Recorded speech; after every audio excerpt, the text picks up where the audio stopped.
Welcome to the Scott Townsend Show, brought to you by Dietzo Man Productions. And just people saying dumb comments of just like, well, he should do this for us and blah, blah, blah. And I was just thinking, like, you don't know what he had to go through to get to where he is. Because she made the comment, he drives these nice vehicles and blah, blah, blah. I was like, do you want to pay the price he paid to be able to drive a brand new Ford truck? I mean, come on, seriously. Not like we're talking about a Rolls Royce or anything. Yeah. And you can't even show up to work on time. You know, and you're not willing to stay late when it's hot outside. You know, it's just all these things. People want the finished product, but they don't want to go through the process. Effort, yeah. Right. I'm recording. Yeah, that was a rough one. I'm getting a lot of good feedback on these, man. Are you? Yeah. Like what? A lot of people are watching them and listening to them. Huh. That's cool. What kind of feedback are you getting? They like the banter. I think people like the unpolished stuff. Yeah. Which is cool. Yeah. I would. Yeah. Not the hey guys, what's happening today? Not that you do that. Live on Scott Townsend's podcast, we have Matt Clark. Matt, how's it going? Yeah. For real. I think we'll enjoy it. Good. Last week I didn't even do my normal intro. I almost think I kind of like that. It just jumped right into, because you know, I got Britney saying, welcome to the Scott Townsend Show, brought to you by Dietzo Man Productions. So why do I have to say that again? Yeah. Well, if you listen to like the #1 podcast out there, which is Joe Rogan's, they just talk. They're just like, are we live? Yeah, we're going, man. And then they just start talking. Yeah. So I think there's something to it. I think there's something to it. I kind of liked it last week. So I'm going to do that again this week. So I like the way you introed the last one too. Oh yeah. What did you say? I can't remember now. It was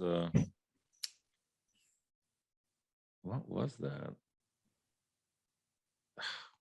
Anyway, I thought it was cool. So yeah. And the graphic was like one of the last shots from the video.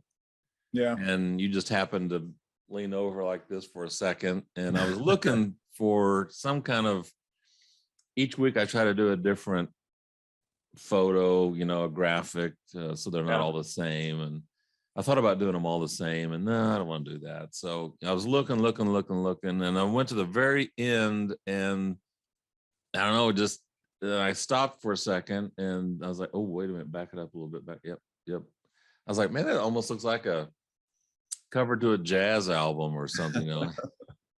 Matt Clark sings the blues. Yeah. Anyway, so I thought yesterday actually, that was pretty good graphic. Yesterday when we saw each other, I got to tell you, hold on, I got to answer Steve Burton real quick. Yeah. Your boy, Steve. Yeah. Buttercup.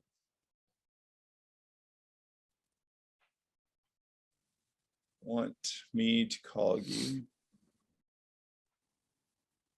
Tell him he's interrupting really important business. Well, he said he needed to talk to me about something pretty serious. So when we saw each other yesterday, when you were going into your work. Oh yeah. I appreciate this about you because let's just be honest. Just because we see each other doesn't mean we have to have the small talk. Oh yeah.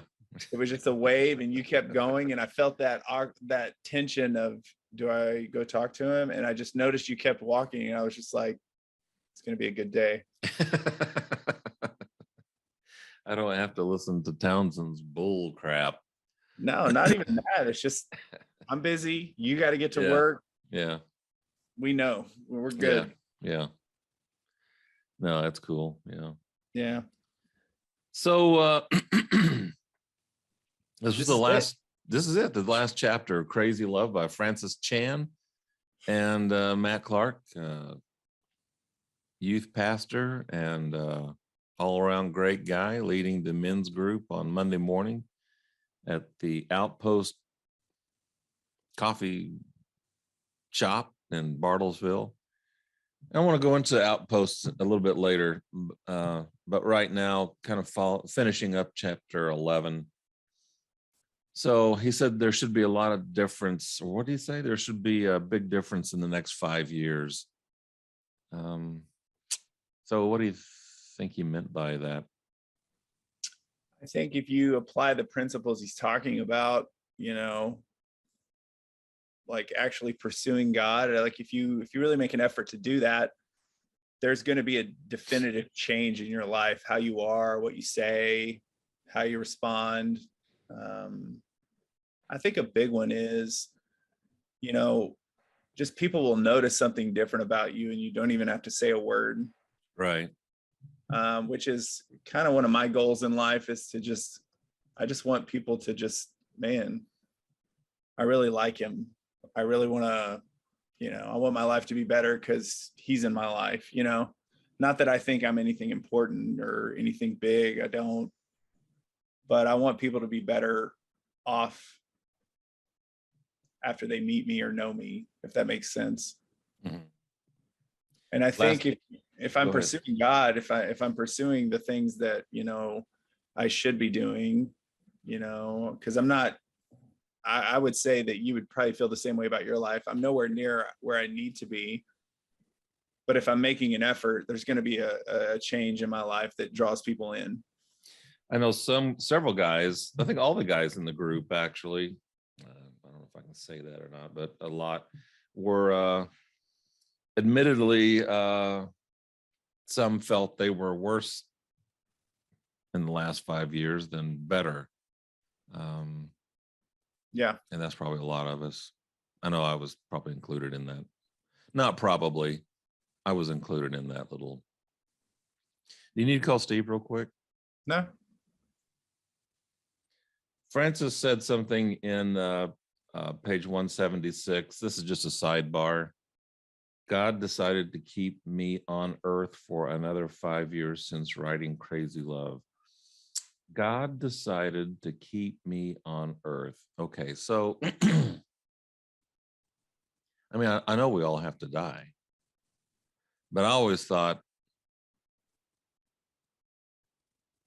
that God doesn't take you home. He, you hear preachers say God doesn't need to kill little children to plant his garden, and he didn't cause this, and didn't cause the car wreck and blah, blah, blah. But then again, you'll hear other people say that God's called him home, her home. So does God decide, we're not guaranteed. Well, we all know that too. So does he decide when, here you go, your number's up. Number 125, Matt Clark. I don't think so. I mean, I think he knows the day you're going to go, but I don't think he's just like, I want him here at this time. I think we all have a life expectancy, and, or some of them are shorter than others. And it's just what we do with that time that matters. No, I don't think you've heard the old adage, every breath that you take is a gift. Mm-hmm. No, I don't think God calls you or causes you to die at a certain time. I think your life is up. I don't think there's any formula, is what I'm trying to say. So God decided to keep me on earth for another 5 years. I don't know if I agree with that or not. And like I said, this is just a sidebar. I just noticed it when I read through this last chapter, that one line. And well, think about it this way. It's just, it's more of a statement of just like, well, I got to live another 5 years. Yeah. He granted me another 5 years. So, I mean, that could be, hopefully I get another 45, 50 years on this earth. I don't think it's, I think we should probably start looking at life as just like, I get to live life, not, we tend to look at the negatives more than the positives, but it's just like, if you wake up, that's a huge blessing. Yeah. We I think every day is a choice to be happy, to be sad, to be, and that's tough because I don't always wake up. I know you and I have the same personality profile. There are days when I wake up and it's just like, ugh, Yeah. I don't want to do today. I can just tell today is off. But we have a choice to make in that moment of just like, Scott, let me ask you a question. Have you ever you've been having a rough day, or you just didn't feel like getting started, and then you talk to yourself and you say, all right, let's just go. Come on. Do you ever do that? Oh yeah, definitely. There's been days helps. when you've just got to kick yourself in the butt and just keep moving forward and quit thinking about the stuff that brings you down. Think about the things that bring you up, and just start working. And pretty soon things start ironing out. It's like that little speed bump you're up against. And if it's a nominal little bump. You just feel like you're give it a little gas and you get over the hump, and pretty soon the day's going pretty good. Yeah, I have those days. I wish I was one of those people who is just, I wake up and I'm just attack the day, but it doesn't usually happen that way. Yeah. I have to motivate myself for it. But I'm reading this other book right now by an ex-Marine. I can't remember his name, but it's just like, you Goggins. decide. Who? David Goggins. No, it's not Goggins. I've read that book, but yeah, and that's yeah, that's crazy. That dude's talk about another crazy book. Crazy Love, Crazy Marine. I mean, God. Yeah. But he's talking about, if I remember his name, I'll say it, but he's talking about in the book, it's just like, nobody feels like doing anything, but you are in control of what it is that you do. And so you can just, nobody wants to wake up at 5 a.m. Right. Tell yourself, just get up, do it. Nobody wants to work out. Like, I didn't feel like working out this morning when my alarm went off, but I just told myself, because again, I'm just reading this book. What time did your alarm go off? 4:45. Yeah. That ain't a brag. No, that's tough, baby. That's tough. But it's just Jocko Willink. Jocko Willink, that's it. And so he's just like, you tell yourself, nobody wants to do this. Just tell yourself, I'm doing it. Yeah. And it's just like, once you tell yourself, like, just do it. I love that guy. Yeah. I mean, I like the way those guys think. Mm-hmm. And there's something I was going to say, but I forgot. If you could, this is it. So most of us view life as just like, we're looking at a huge painting, like, oh my gosh, there's so much to do. But if we can just break it down in little pieces and just knock out little pieces, that's the way I'm trying to like live my life right now. It's just like, I've got a lot going on. My oldest son is graduating high school. We're trying to figure out a vehicle, trying to figure out college, trying to figure out this and that. It can be overwhelming, but if I just do one little thing, I'm closer to getting the whole thing done. Right. I'm detailing a car. If I think about, I've got to do the tires, I got to wash the car, I got to vacuum the carpet, I got to do that. If I think that far ahead, I get really overwhelmed. But if I just start with, all right, I got to clean the tire, and then I got to clean the other tire. If I don't go beyond that, I get it done. And every single time I wash a car, detail a car, when I'm done with it, I always have okay, I'm done. Oh, I thought I had more to do. And I think if we could live our lives that way, it would be so much easier, because it's just like, okay, I've got to wake up. I got to brush my teeth. All right, I got to find some clothes if I didn't lay them out the night before, which is that's a big piece of advice I give anybody. Lay out your clothes the night before. It does something to your brain. It works. And you just step by step you piece it together. And instead of thinking everything is all of just, I've got to do all this. Well, of course, we all have to do all this, but if we can just do one step first. Pastor Mark, which is Pastor Scott's dad, he said something that stuck with me. It's just like inch by inch, And another thing he said was, we don't have to be miles ahead of everyone else we're trying to like compete against. We just have to be half a step ahead. If you're half a step ahead of people in life, they're going to think you're a genius. And that requires some forethought and some planning. which is, totally my wheelhouse and strength. But it's just like people think you're a genius if you're just half a step ahead of them. In the Olympics, the swimmers can win by 1/10 of a second or 100th of a second.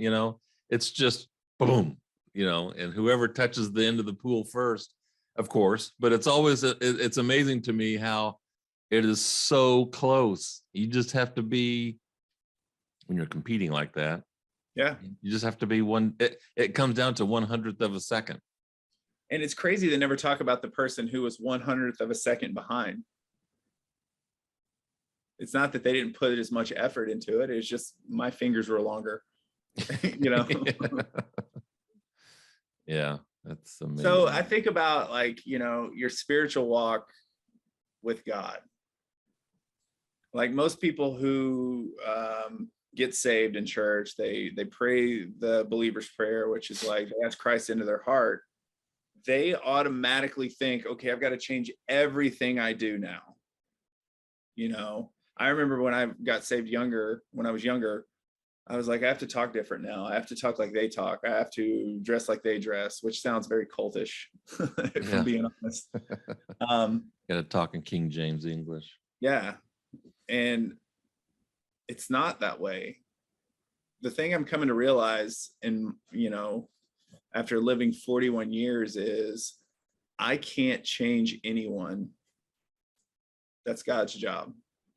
And that really, if you think about it, takes a lot of stress off of the person, committing their life, the person helping that person.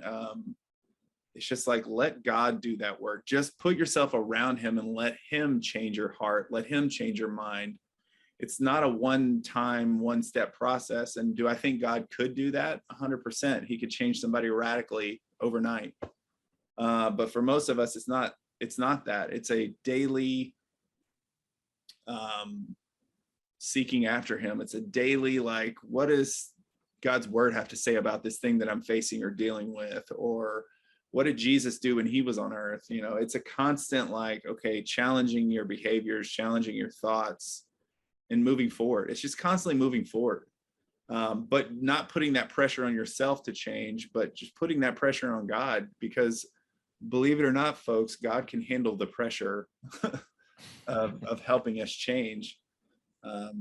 So I think if people approached it that way, or if we as the church just said, hey, listen, know you gave your life to Christ. The Bible says it's the most important decision you'll ever make, or it is the most important decision you'll ever make. Like, just take it one small step at a time. You remember that movie, What About Bob? Yeah. Bill Murray and Richard Dreyfuss. Great movies. And Richard Dreyfuss's character, he's the psychologist, and it's just Bill Murray's character is overwhelmed by change. Like, oh my gosh, I can't change. I'm so like anxious and I'm so stressed out, blah, blah, blah. He's like, hey, just take baby steps.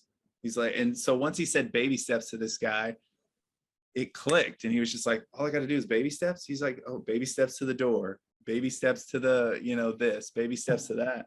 And that's literally what life is about. It's just taking small steps to change. And going back to what you said about Francis Chan, in 5 years, if you just took baby steps in pursuing God, your life would be radically different than it is now. And not in a weird, like, I don't go from being Matt to super Christian Matt. I go from Matt now to a more authentic Matt the closer I get to God. And that's what I'm striving after. That's what I'm going for. It's just like, I want to be more authentic and real. And I want to present God in a way that only I can, through living my life the way that God called me to. Because I can't, this is the thing that frustrates me, is most people watch, like a Stephen Furtick or a Judah Smith or a Francis Chan, and they want to live that life, but they're not called to live that life. They're called to live the life that God has called them specifically to. That only, like, Scott Townsend can reach the people that Scott Townsend can reach better than Matt Clark can reach, and vice versa. But if I try to do it the way you're doing it, I'm going to be frustrated. I'm going to be overwhelmed. I'm going to be stressed out, because that's what Scott is called to, not Matt. And the closer I can get to that, or the better understanding I can have of that, is like, God, what do you want me as Matt Clark to do? What can I do that nobody else can do? I think that, you know, there's going to be more authenticity and more creativity as well. So there you go. I think there's let me hear you see what you think about this. On the one hand, I'm hearing you say, and I totally get it, totally believe it, that it's a one step at a time. James Clear, Atomic Habits, the book, talks about making 1% improvement every day, which is atomic habits. I mean, very small incremental changes, but over time compound. Got it. But in the Bible, you hear phrases like run the race, blah, blah, blah. And when you think of race, you think of something fast. You think of some, you know, so on the one hand, you know, you're running your race and it's a competition and it's a fast moving. And then on the other hand, you're talking about a slow, methodical process, no pressure, just keep on one step at a time. How do you balance those two? Well, Paul, the one who wrote that verse, if you read the story of Paul, there was a time of preparation for him before he started writing, before he started, you know, his ministry, if you want to call it that. Excuse me. And so I think it was 3 years, and he was already pretty scholarly on what the Bible or the Old Testament was. Very smart person, but still there was a time of preparation. There was a time of preparation for Jesus as well. 30 years of preparation to do 3 years of ministry at that high of a level, which I think requires that. And most people just, like, you know, we've talked about this before, we live in a society where we want it now. So anybody who talks about, you know, I'm going to have a ministry and, you know, blah, blah, blah, when they're still in school learning how to do ministry, I steer clear of those people, because no disrespect or no shade being thrown, you're not doing it for the right reasons. You know, the process is just as important as the ministry, and the process. Write that down. The process is just. Is that going to be the tag? That might be the tag. It will definitely be the title. I think we all fall into that trap where you hear an artist and you go, oh, wow, that is so cool, you know, and I want to be like them. Yeah. No problem there. I mean, if you want to be a musician, great. But what you got to realize is, like, take the Beatles, for example. They played in England in these little dive bars for years, every night for years, with no one clapping. They're just making their chops, man. They're just working out songs and trying to figure out how to play with each other and, you know, hone their instruments and their skills. Nobody wants to do that. Oh, and there was another golfer. He was a PGA pro. Can't remember the guy's name, but anyway, as he walked by one of the people in the gallery, he heard someone say, "Man, I'd give anything if I could play like that." And he turned around and he looked at him and said, "No, you wouldn't." And the guy goes, "Oh, yes, I would. Oh, yes, I would." He said, "No, you wouldn't." He goes, "What do you mean I wouldn't?" He said, You won't be out here tomorrow morning at 5 a.m. if it's raining, dark, fog, snow, and hit 1,000 golf balls until your hands bleed. Yep. And then go play another, 18 holes of golf after that every day. He said, "You won't do that." Yeah. You know, there's a similar story. You can cut and edit this if you want. Leave it in, take it out. That's Doris, who owns United Linen. Okay.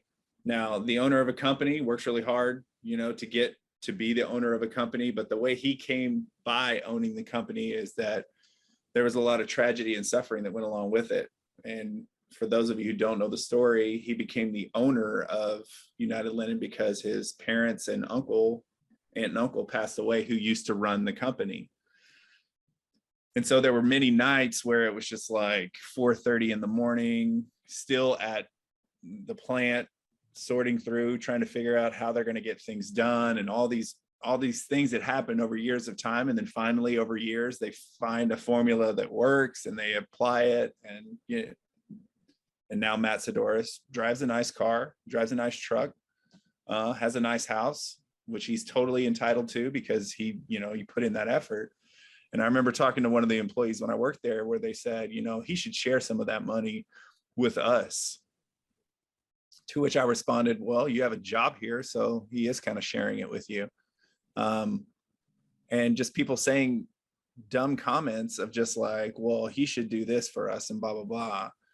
And I was just thinking, like, you don't know what he had to go through to get to where he is, because she made the comment, he drives these nice vehicles and blah, blah, blah. I was like, do you want to pay the price he paid to be able to drive a brand new Ford truck? I mean, come on, seriously.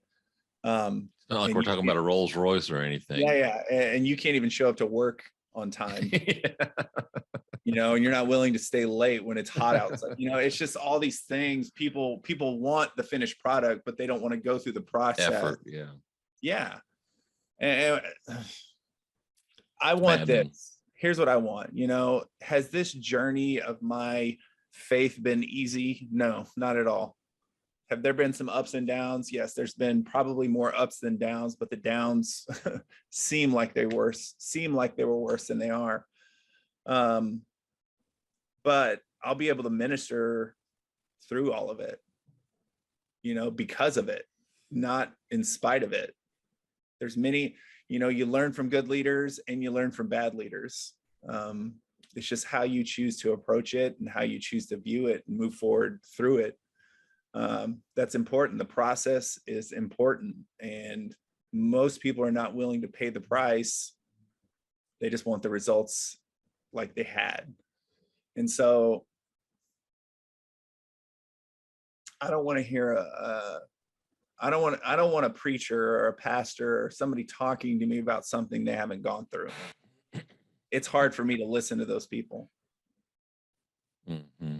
Like, I've never experienced this myself, but here's what the Bible says, and you should apply these principles too. Oh, okay, cool. Come back to me when you've had issues in your marriage, or come back to me when you've struggled with addiction, or come back to me when you've really faced some adversity. And then let's talk. I want to talk to somebody who's been through it. I want to talk to somebody who has gone through the emotional wreckage that is life. Tell me how you got through it, because I'm not asking you to get me to where you are right now. I want you to tell me what you did through because I'm in the process. Tell me how you got to where you're at so that I can navigate the process maybe a little easier than I'm doing right now. Most people who are married for 20 plus years have experienced adversity in their marriage. I want to talk to those people. You're not going to go to a couple who's been married a year and say, hey, tell me about your marriage and how I can have a good one. Because guess what? They have no clue. They have a year's experience. I want to talk to somebody with 20 plus years experience. You're right. And tell me how to raise my kids. You don't have kids and you're telling me how I should treat my kids. Yeah. Shut your mouth.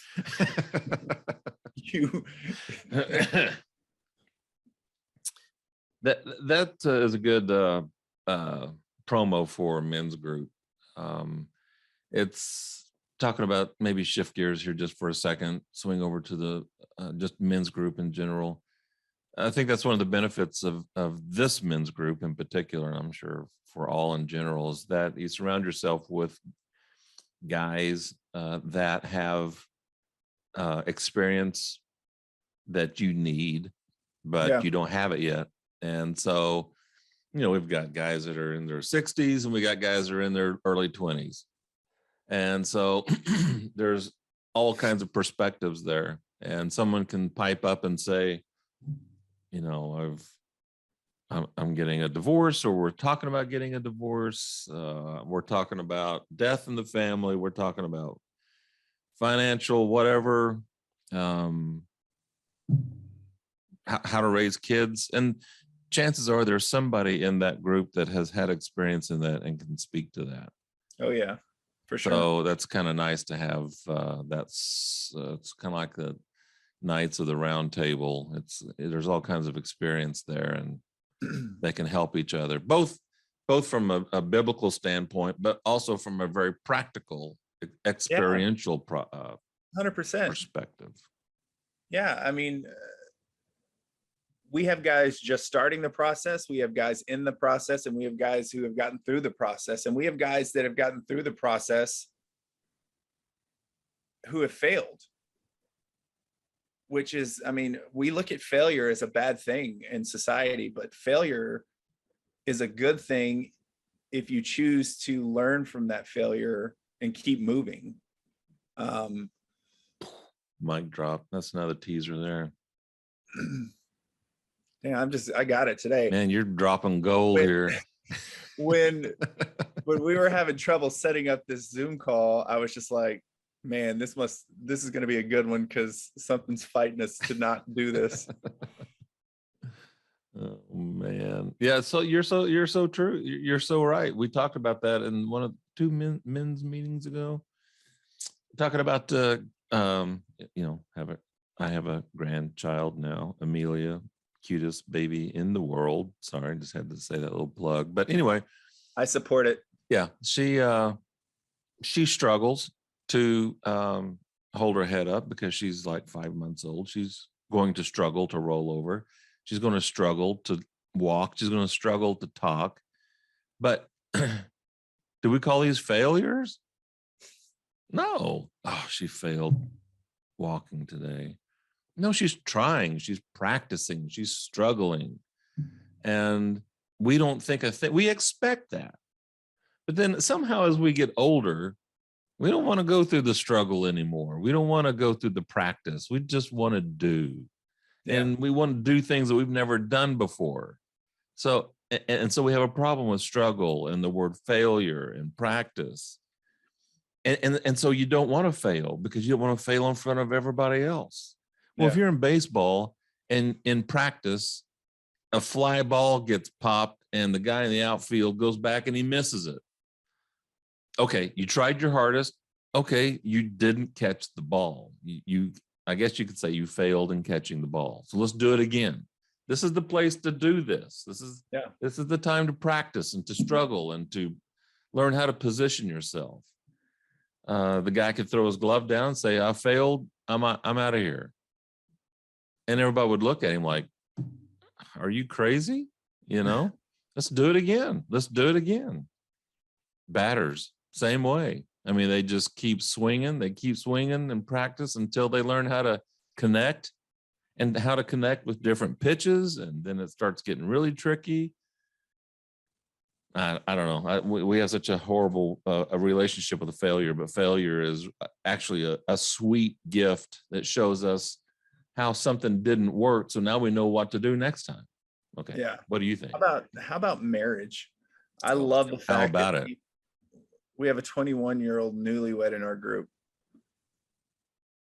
Yeah. And we get the opportunity, so there's going to come a point in time where he brings something to the table where it's just like, I said this, and all of us are just going to be like, oh, you shouldn't have said that, man.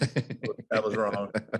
Because why? Because we've all failed at that. We've all said the thing we shouldn't have said. I remember one time I was in an argument with Laura, and she was having, this is a long time ago, so the statute of limitations on this is lifted. Yeah, so hopefully I can say this, but she was having an issue with her sisters. This is, again, years and years ago. Right. And I made the wise choice of saying, well, maybe you're the problem. and like in the moment, just thinking like, this is the best thing I can say right now. And it was not the best thing I could say. It was not received well, I'm sure. No, I mean, I wouldn't want to hear that. I mean, if myself now could be in that moment, I would have punched myself in the mouth. Oh, Matt. Yeah, But and so the guys sitting around the table, when this individual brings a problem, we can probably all instantly identify the problem, identify yeah, the solution, and move on. Whereas they're in the oh my God, what do I do phase, and we're like a mile ahead, going, look, it's not that big a deal. Just do this, boom, boom, boom, you're done. yeah, That's why you surround yourself with guys that have been down the road. yeah. And that is community, and that's church. That is a group of guys who care about this 21-year-old saying, hey, we want you to have a good marriage. We want you to be, spiritually mature in this moment. That's why we're going to share with you all of it's not wisdom is failure. You know what I'm saying? Wisdom comes from failing. I don't want to mess up anymore. So instead of doing it this way over and over again, which is the definition of what crazy, Insanity. I'm gonna try it different. I'm gonna do something different. And it's just, I'm just getting to the end of teenagers. So I have a 15 and a 17-year-old, and there's gonna be more learning on both of us, like on Harrison and Grant and myself. There's many times where I've had to tell them, like, hey, I was wrong. I'm sorry. They're at that stage in life where it's just like, you don't know what you're talking about, Dad. And it's just, I've heard so many people say, like, you just got to let it go. They'll come back to you. Trust me. So many people have told me that. And so instead of just being like, well, he needs to listen to me now, I'm just gonna have to wait it out. But on the other hand, I've learned so much from my kids, as I'm sure you have, where it's just like, you know what, you were right on that. And instead of me being just somebody who's so strong-headed, I'm going to listen to you, 17-year-old. We're going to see how this plays out. And you know what? They've been right about some things. They've been wrong about some things, but so have I. But wisdom is failure. It's not, people are wise because they have lived life. Would you agree with that? I would agree with that. And it's just like, hey, I don't want you to mess up. So let me tell you all about every mistake I've ever made. I had a guy one time. Now I get made fun of this at the church because I talk about it all the time, but it's where I got my training for ministry. I was in the restaurant industry for 10 plus years. Let me tell you what a leadership failure that was on my part. So many times where I was just, when you first go into leadership and you don't have a good understanding of what leadership is, you think, oh, I have the title, they have to listen to what I'm saying. You quickly find out that that's not the truth, and they will turn on you in a split second. What leadership really is these people trust me because I have a relationship with them. So when I say something, they are more likely to do it because there is a relationship, And again, we're facing this right now. And, one of my son's baseball teams is just, there's somebody in leadership, and I'm not even mad at the person because they're young. I can just see he's being this way. He's being the way he is because he doesn't truly grasp what leadership is. Right. He has no relationship with these kids other than, practice in the baseball field, but he expects them to listen to him like he is, this great leader who has all this baseball knowledge. It's just learning from past failures. That's all it is. So all of my restaurant training has taught me how to deal with many people because I didn't deal with people the right way the first time. So I get a second chance at doing that every day, telling people what to do before I had a relationship with them didn't go well. But the more I had a relationship with these people, the more they listened to me, and they trusted what I was saying because they see me on a daily basis. And I'm, not trying to beat a dead horse here, but there was just relationships built. So they were more trustworthy of what it is I was saying. So I don't know. It's kind of interesting that we have 3 coaches in the group. But really we have all of us, I guess, could be coaches in one way or another when it comes to being able to help somebody with a problem. Mm-hmm. But the good thing about the coach The good thing about having a coach, in Tiger Woods at this stage still has a coach. I mean, it's amazing. You would think, no, they don't need one. And they still value the need for a coach. So if we'll just listen, and we talked about this last week, listen, then obey. If we'll listen and do what they tell us to do, it's not a shortcut, but it is they can really help you avoid some bear traps. They can help you be successful quicker. I mean, if I had a batting coach and I'm going to swing the bat, but a guy comes up and says, here, hold it like this, and then step into, whatever, blah, blah, blah. And so you do that. They're just telling you that because they know this is how it works out. I mean, it's going to work out to your benefit if you'll do these things. And so you try it out, and pretty soon you're miles ahead of where you were because you listened to the coach.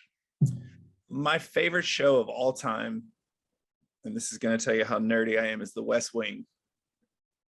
Like, I watched that show on repeat.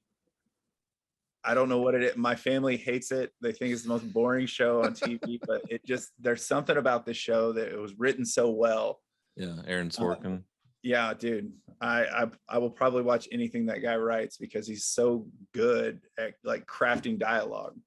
And so there's this one scene where one of the president's staff has to meet with a psychologist because he just had this traumatic experience and he thinks he's going to lose his job over it. But the chief of staff hires the psychologist to come in and find out that he has PTSD. And his response is, well, PTSD is not something that you get to have and still work for the president. And so he leaves that, psychologist's office. He comes out and he finds the chief of staff there waiting for him. It's late at night. And he says, what are you doing here? He's like, I was just waiting for you.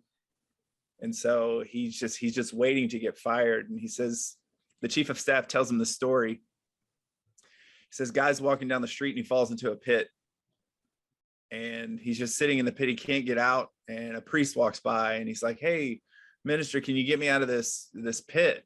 And the priest just writes a prayer and throws it down to him. Another guy walks by, same thing. It's just, he doesn't really help him. And his friend walks by, he says, hey, can you help me out of this pit? And the friend jumps in the pit with him. And the guy's response is like, what are you doing? Now we're both stuck down here. And the guy responds with, I've been in this pit before. I know the way out. And it just kind of goes to show you, it's just like, there's people who have gone ahead of us who know things, whether it be in the church, in your spiritual walk with God, in your personal life, in a job, in relationships, that have gone this way before. And if we would just listen to some of the things that they've done, and some of the hard falls they've had, again, it's not a shortcut. It's just like, hey, avoid this area right here because you're going to spend a lot of time you don't need to spend here. Mm-hmm. Just divert and go this direction instead. This is what I did to not do that. And trust me, if I would have had that when I was newly married, that would have made my life a lot easier. But I'm stubborn and I like to learn by myself. But don't we all? I wouldn't say I'm the wisest married person out there because there's still some hard-headed things that I try to pull with Laura. And let me tell you this, I married the right person because she doesn't back down. I don't even try to argue with her. I don't even try. But man, there's some people in my life that, her grandfather pulled me aside one day and he said, listen, they tend to point out things that are obvious and you're going to take it as them attacking you. But in their minds, it's just, hey, this is just what I see. I don't hate you for it. I don't think you're a bad person, but he says, just listen. It makes it a lot easier.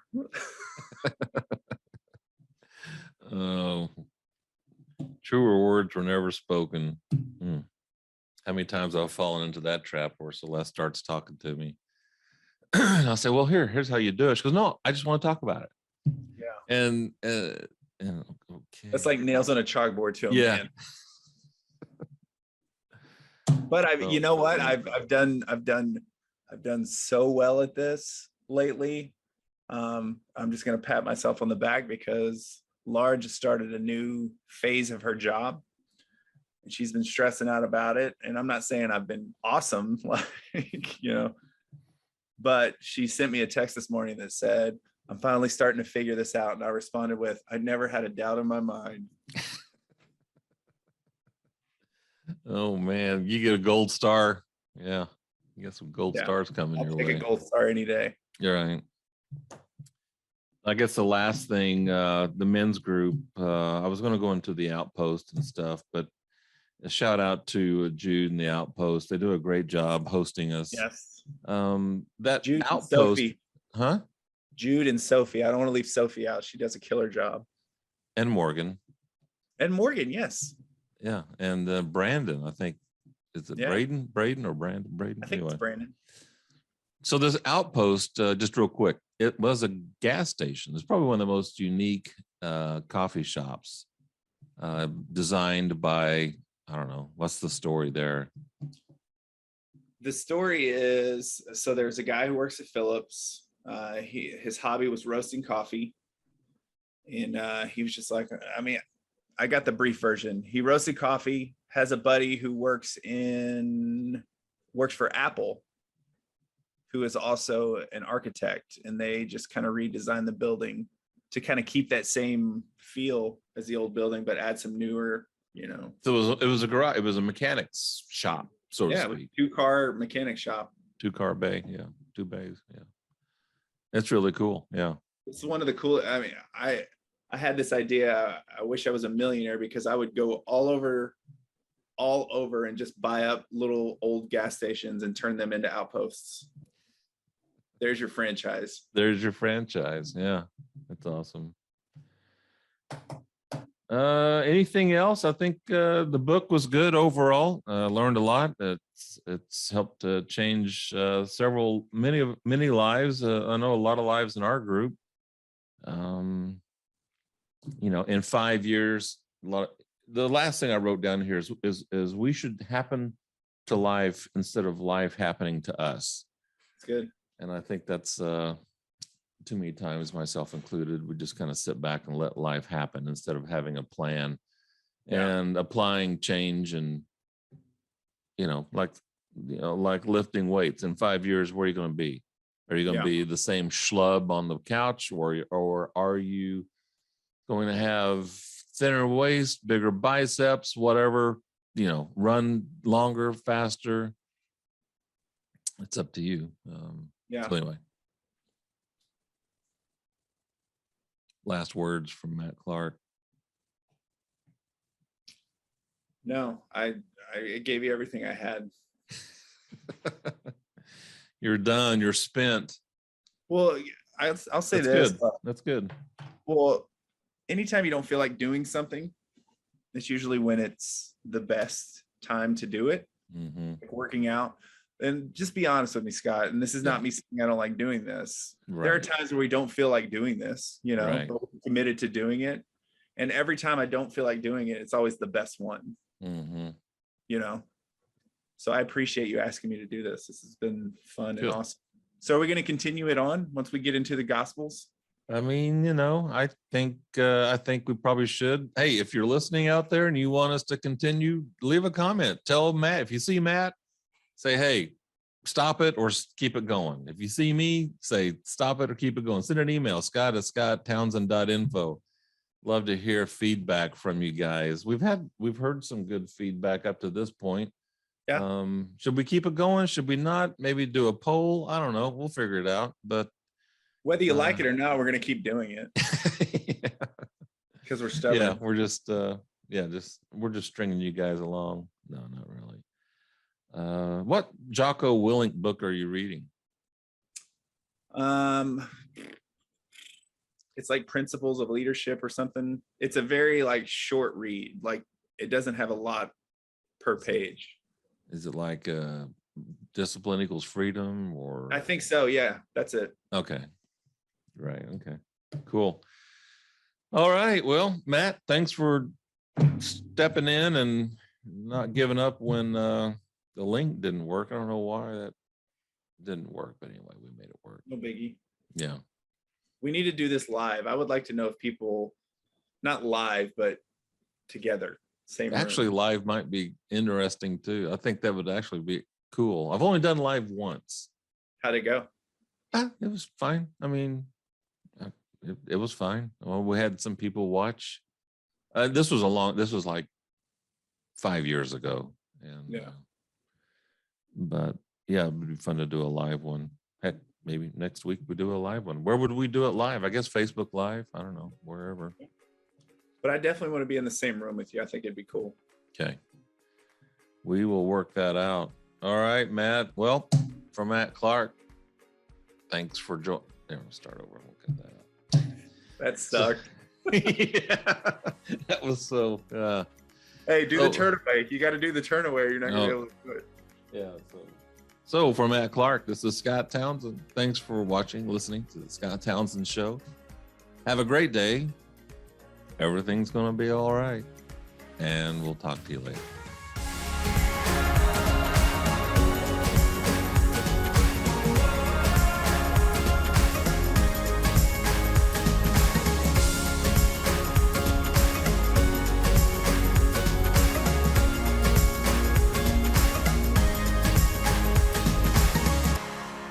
The Scott Townsend Show is a Deetso Man production. For more episodes, visit the Scott Townsend Show YouTube channel, listen on Apple Podcasts, or wherever you listen to your favorite shows.